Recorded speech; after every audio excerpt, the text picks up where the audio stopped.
Bonjour à tous. Aujourd'hui, je vais vous présenter deux livres qui sont un peu magiques avec les enfants. Le premier, c'est Une année dans le jardin potager et le deuxième, Une année dans la forêt. Alors, quand je présente ce livre aux enfants, je leur dis, vous voyez, ça ici, c'est un livre un peu magique. Pourquoi il est magique? Parce qu'à l'intérieur, on a mis une année complète dans un jardin potager. Je vais vous montrer.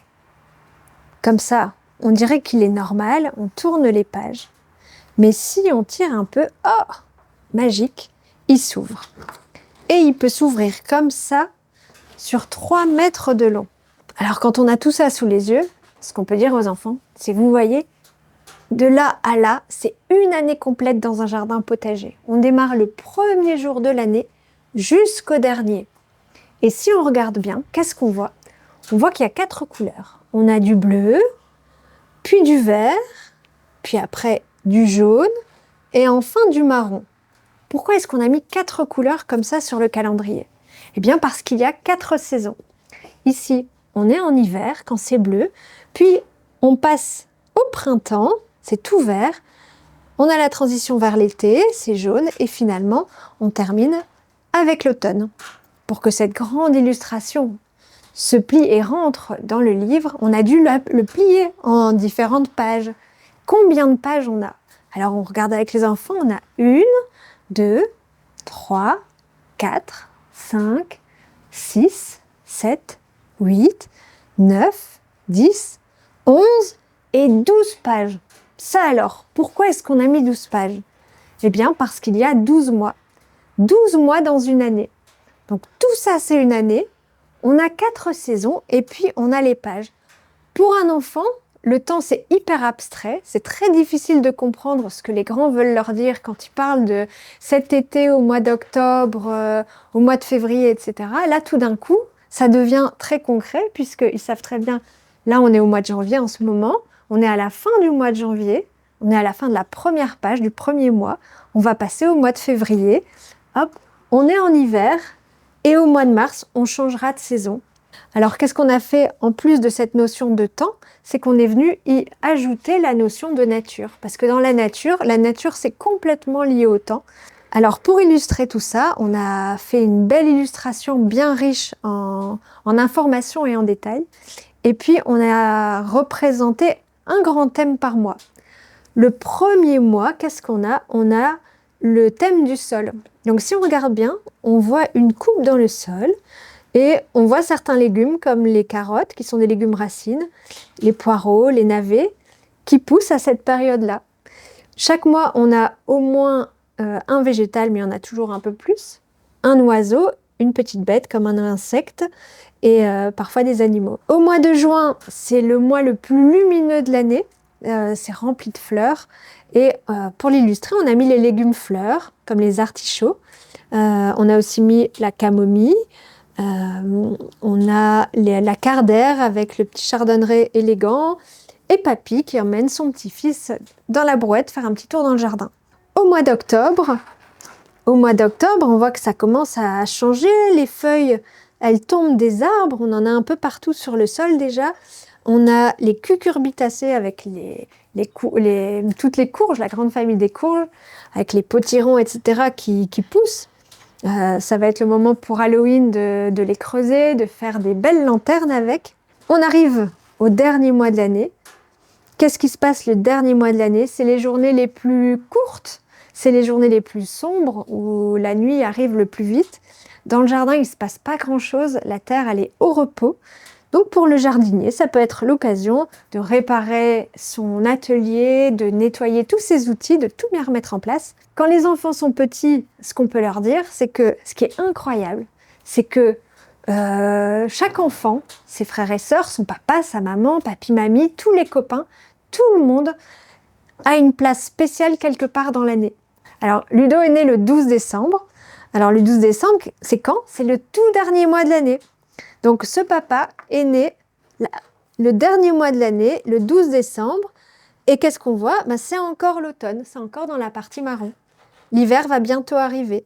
Sa fille, c'est le 5 janvier. Ah là c'est drôle. Elle est née le tout premier mois de l'année, à l'opposé. Tous ces éléments qui sont sur l'illustration, que ce soit les oiseaux, les insectes, les végétaux, mais ils ont tous un nom différent. À force, moi je les connais bien, mais pour vous, c'est peut-être pas si évident de les identifier. C'est pour ça qu'on a imaginé un petit guide qui est ici dans la 3e de couverture. Il y a un petit compartiment. C'est le guide d'une année dans le potager. Et quand on l'ouvre, qu'est-ce qu'on voit? Eh bien, on voit exactement la même illustration, mais cette fois-ci, sur tous les oiseaux, on a une petite pastille bleue, 1, 2, 3, 4, 5, etc., qui reprennent le nom de chaque oiseau. Puis en vert, on a tous les végétaux.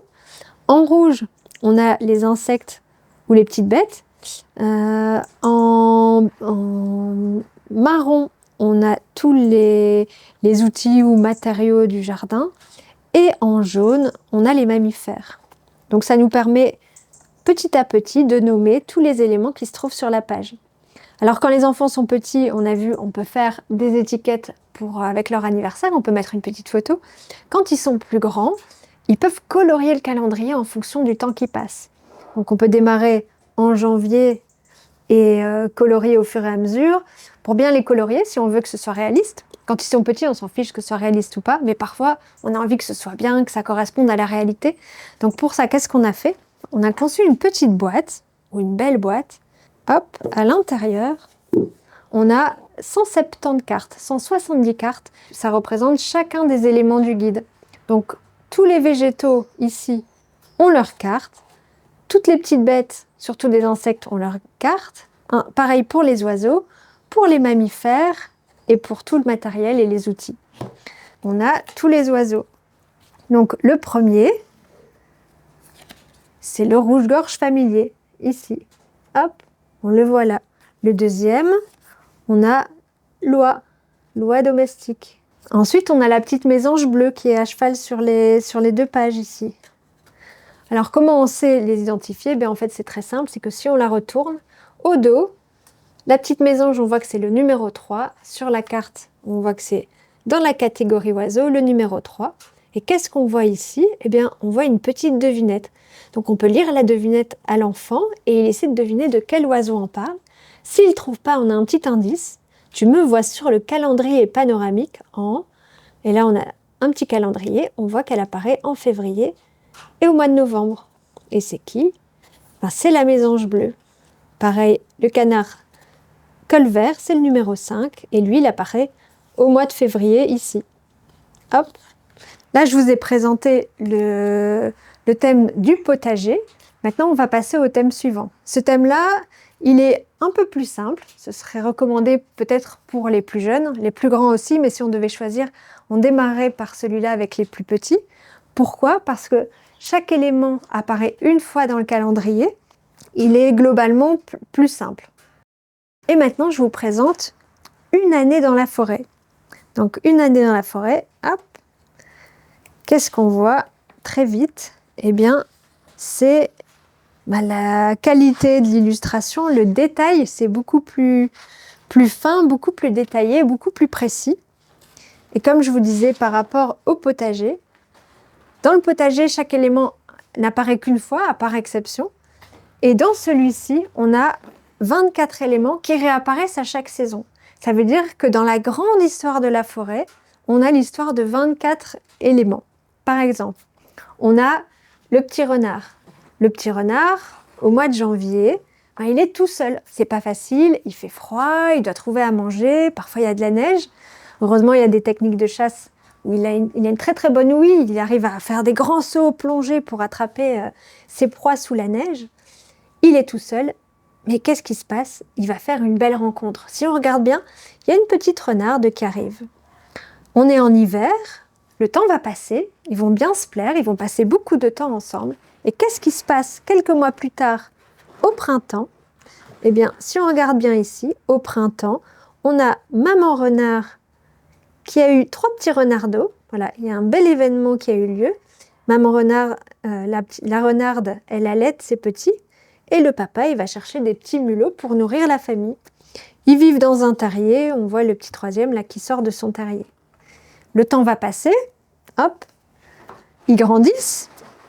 Papa et maman ne peuvent plus tout faire pour eux. Ils sont plus aussi dépendants des parents. Maintenant, ils doivent apprendre à se débrouiller. Et donc, qu'est-ce qu'on voit ici?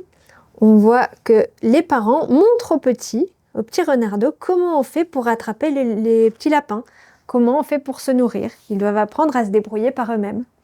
Ils vont devenir autonomes, chacun va trouver un nouveau territoire. On le retrouve en automne dans un petit terrier, il est endormi, il se repose, il fait plus froid, voilà, il passe plus de temps dans son terrier bien à l'abri, bien au chaud, il est tout seul. Est-ce que l'histoire elle est finie? Ben non, l'histoire n'est pas finie parce qu'en fait, ça recommence au début de l'année. Ce petit renard, hop, qui est là tout seul, ben, il doit réussir à se nourrir. Mais qu'est-ce qui se passe? Il va faire une belle rencontre, le temps va passer, ils vont avoir des petits renardeaux et ainsi de suite. Si on prend un élément végétal, on a le noisetier qui est assez flagrant. En hiver, on a tous les petits chatons qui pendent dans les arbres, il n'y a pas de feuilles, il est tout nu. Hop, le temps passe, on voit que nos petits chatons libèrent du pollen. Si on regarde bien en détail, on voit qu'il y a des toutes petites fleurs qui sont rouges. Hop, ici, on a les feuilles qui commencent à pousser. Hop, le temps passe, on arrive en été, on voit que les petites noisettes ont poussé, elles sont encore toutes vertes à ce moment-là. Hop, le temps passe encore et on retrouve nos amis les écureuils qui font leurs réserves pour l'hiver. Qu'est-ce qu'ils utilisent? Eh bien, ils attrapent tout un tas de petites noisettes. Voilà, donc ça montre un peu l'interdépendance entre tous les éléments. Donc après, c'est comme pour celui du potager, chaque mois on a un grand thème. Si on regarde bien, ici au début de l'année, on est à l'orée de la forêt, on est au bord de la forêt. On voit qu'on est entouré par les arbres ici autour. Au loin, on a le village. Au mois de février, on va traverser la lisière, donc c'est l'épaisseur de végétaux pour entrer dans la forêt. Et quand on arrive dans la forêt, au mois de mars, on a le thème du plan d'eau. On en profite pour découvrir les crapauds, les grenouilles, les œufs des grenouilles qui sont tout assemblés les uns aux autres, les œufs des crapauds qui forment des petits chapelets. On voit que c'est la saison des amours. On a les bécasses des bois, le mâle qui fait sa parade. On a le couple de loups, le couple de grues qui a fait une petite pause dans sa migration. Au mois d'avril, on voit que c'est le mois des fleurs, des petits bourgeons. On a des fleurs partout, on a les jacinthes des bois, les anémones, etc. On a tous les pollinisateurs qui, une fois de plus, ont beaucoup de travail à ce moment-là. Au mois de mai, on a tous les nids. Le nid de la mésange à longue queue, la petite boule, le pic qui creuse son nid, le blaireau qui sort de son terrier, le petit escargot qui pond ses petits œufs, la tanière du loup, la hutte du castor, et ainsi de suite. Au mois de juin, on peut découvrir les arbres avec le bel arbre en pleine santé et puis l'arbre qui est mort mais qui en fait est un véritable appartement pour un tas d'animaux. C'est rempli de vie, c'est hyper important dans la nature. Nous les hommes, on a tendance à les couper pour que ce soit bien propre et bien rangé, mais en fait c'est très important de les laisser pour que tous ces petits animaux aient de quoi s'abriter. On a l'arbre qui attend son tour, le tout jeune, qui pousse et le jour où celui-là tombera naturellement, eh bien, il pourra à son tour pousser. Et ainsi de suite, comme ça, jusqu'au bout de l'année. Au mois de novembre, qu'est-ce qui se passe? Hop, on se rapproche de plus en plus du sol. On a démarré, on était hors de la forêt. Et un peu à la fois, on descend, on vient de plus en plus près du sol pour découvrir que sous la terre, c'est tout un univers merveilleux, souvent inconnu aussi, rempli de vie. On voit les différents terriers, les racines, le mycélium. Voilà, c'est un monde un peu mystérieux. Et au mois de décembre, on a le thème de la nuit. Donc, les journées sont les plus courtes. La plupart ou de nombreux animaux sont au repos. Sous le sol, on voit le crapaud qui est endormi, la salamandre.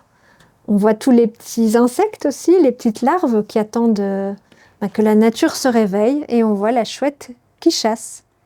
Tout comme le potager, on a un petit guide au dos, ici, hop, dans lequel on a tous les éléments qui apparaissent. Donc il y a beaucoup plus de petits points, puisqu'à chaque saison, on a 24 éléments qui réapparaissent. Mais au total, si on regarde, on a 30 végétaux à découvrir, 39 oiseaux, 30 insectes, 24 mammifères, 22 autres, donc crapauds, salamandres, vipères, etc. et 14 champignons. Voilà, tout un monde merveilleux à découvrir avec vos enfants. Donc s'il faut choisir pour les enfants, celui-là il est beaucoup plus détaillé, donc ce serait plutôt pour les plus grands. Pour le coloriage, c'est beaucoup plus fin, c'est beaucoup plus détaillé, donc éventuellement si c'est papa et maman qui mettent en couleur, si l'enfant est vraiment tout petit, ou bien on y va, on peut le colorier comme on veut, et puis au fur et à mesure que les enfants grandissent, on pourra en colorier d'autres.